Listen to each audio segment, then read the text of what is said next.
Hey again, it's me, Dave. There's one thing that none of us like to talk about, but we really have to. No, not syphilis. It's what to do if we have an accident on the road.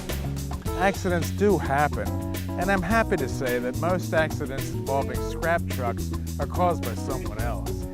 There are a lot of drivers out there who don't think twice about cutting you off, stopping slightly to look at an address, or pick up the French fry they just dropped. They don't think about the fact that you can't stop on a dime. Nowadays, everybody's in such a damn hurry. They think we're moving too slow. So naturally, they risk killing themselves to get around us just to pull right in front to get off an exit. What's up with that? So, in order to protect ourselves and our companies, we need to be real careful about what we do immediately following an accident, regardless of whose fault it is. Most scrap recyclers have a written accident investigation procedure and a kit for you to use when these things happen. First and foremost, make sure everybody's okay.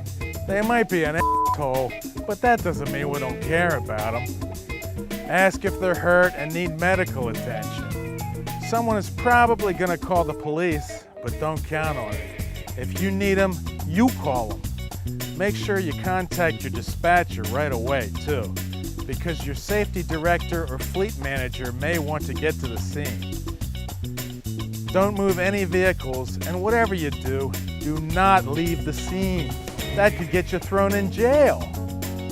This part can be hard, too, but never, ever admit that you did something wrong, even if you did. Be polite and try to remain calm and collected. Things can get kind of emotional after an accident, and you don't want to be on the record saying it was your fault for rear-ending someone when maybe they're just about to admit to chasing that French fry. But don't lie either. There's a big difference between keeping quiet and telling a whopper, and for crying out loud, don't get into a heated argument with the other driver. That won't help anything. People in Virginia, back to Virginia. Just state the facts. Don't give out any opinions about what happened or point fingers. And as soon as you can, start writing down on your accident report form exactly what happened. Make sure you state the facts as clearly and precisely as you can. And never, ever call anyone any names, like Mr. Poopy Pants in writing. This accident report form can become the gun that shoots you in the foot if somebody takes you to court. So keep your opinions to yourself. Hopefully, your accident reporting kit has a disposable camera in it. If it doesn't, get one, because you're not going to remember everything after you leave the scene. The pictures you take won't forget anything. Kind of like the time I woke up in a Mexican prison, wrapped up in cellophane and covered in honey. Oh, it's still a little fuzzy to me, but I have pictures to prove it happened. So even if you have to use your cell phone camera, you definitely want to get photos of the scene right after the wreck. If there were no other cars involved and you ran into a stationary object, you still want to get photos and write up a factual report. Take photos up close and far away so we get a good depiction of the whole scene.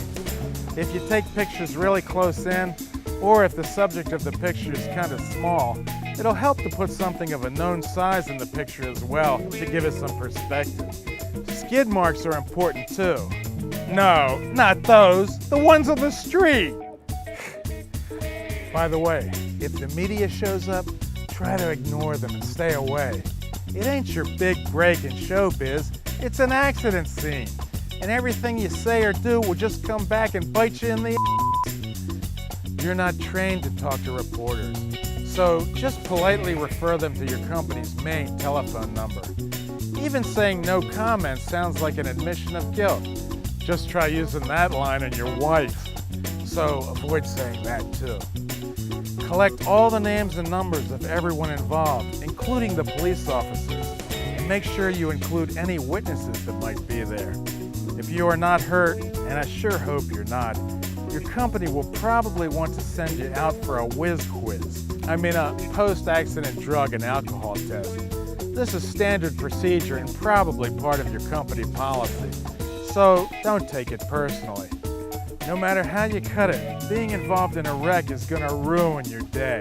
The trick is to not get into one. So, follow the rules and protect yourself from everyone else who doesn't follow any of them. The very best thing you can do is operate safely or not at all.